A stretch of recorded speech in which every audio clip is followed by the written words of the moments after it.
When you're ready for that home theater experience, you just burst through those double doors and, oh, still under construction.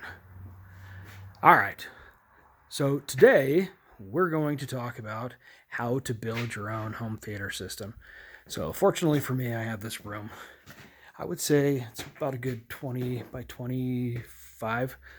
I have a double door here that's just kind of going to go into, the central area here that can kind of be used as a foyer. So maybe a popcorn machine or some couches, some guitars, whatever. Okay. And then entering into the theater room where we have this entire wall here dedicated to a screen. As you can see, what we do is we install these brackets. And the purpose of these brackets really isn't to hold the weight of the speaker necessarily, although it kind of does help to some extent, to a great deal, really. But really the whole purpose of these is simply frame the shape of the hole, okay? And to support the sheetrock. Because what happens is the speakers, they don't necessarily hang from this. Rather, what they do is sort of clamp themselves, and they squeeze, they squeeze onto it. But they'll also be, a half a inch layer of sheetrock. So they'll be kind of squeezing the two right together and kind of holding itself up, kind of like this. The tighter you tighten the screws, the harder it will squeeze. It's kind of the point. Well, so I've got these 3 brackets for the center, left, and right front channel speakers.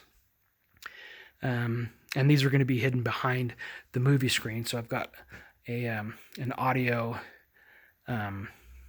transparent screen that I'm going to be using, about 140 inches in diagonal. So it's going to be pretty large, but I've measured out the speakers so they'll fit nicely behind it. Okay. These here are the Revel 583 wall speakers that I purchased. They'll retail for around $500 a piece. You don't have to buy super expensive speakers, but those are the ones I decided on.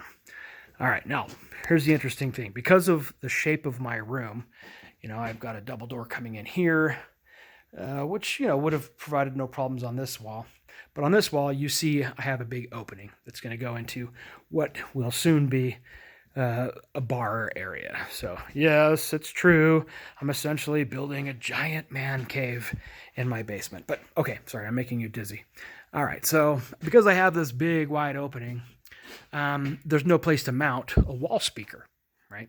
So that it's facing inwards to the people who would be, viewing the screen from this direction, right? You would want typically some speakers coming at you right from the side. In most typical setups. Here's what I've discovered, though. It doesn't really matter. You're not going to notice it one bit. Unless you have a very trained ear and you've got some highly expensive equipment. So what I've opted to do to solve my problem is to mount 2 ceiling mount speakers for my middle channels. Okay, this is channels 4 and 5. Okay. And then in the back, I've mounted what would be my rear speakers. In other words, speakers 6 and 7. Okay, they're going to be on the wall. These are wall speakers. Revel makes them, rectangle shaped like this. These on the back are going to be the W383s, which incidentally, these middle channels are also 383s. They're just the ceiling ones. So what Revel calls them is the C383 and the W383, right? And up in the front, these are W583s. I've got the higher quality speakers in the front. These are going to be great. I've got 8-inch woofers on all of them. They're all 8-inch woofers, but the 583s have a tweeter that is actually aimable. You can aim it, and it also has a 3-level setting for the tweeter. Each of these do. Okay, so those are going to be the sound coming at you. So what you do is you install these backing plates. They're very simple. They're kind of like electrical boxes, but they're open in the back, and they have a little loop. You can see the loop for the wire. Okay, this is going to be my subwoofer. So I got subwoofer number 1 over here. Keep in mind, I'm building a 7.2 surround sound theater system. What that means is basically I've got 7 speakers. Right, 1, 2, 3, 4, 5, 6, 7, right? 0.2, and that's what, excuse me, it's referring to the subwoofers. So 7.1 over here, and 7.2 over here. So I've got an electrical outlet, excuse me, and a coaxial backing plate as well on each side. And what those are RCA jacks on the front. But interestingly enough, they are coax in the back. And I don't know that I've got any here to show you, but essentially, yeah, I don't think I have it. Well, maybe I do. We'll see. Let's see what we got here. Yeah, okay. So you see how it's a coax fitting on the back, and it just kind of connects to an RCA jack on the front, right? So it's the front of the plate. So you're going to have one of these on either side of your screen on the bottom. Okay. And what I've got here is some coax fittings. Okay. And then I bought a whole bunch of coaxial cable, and you can see that I'm starting to string it through now.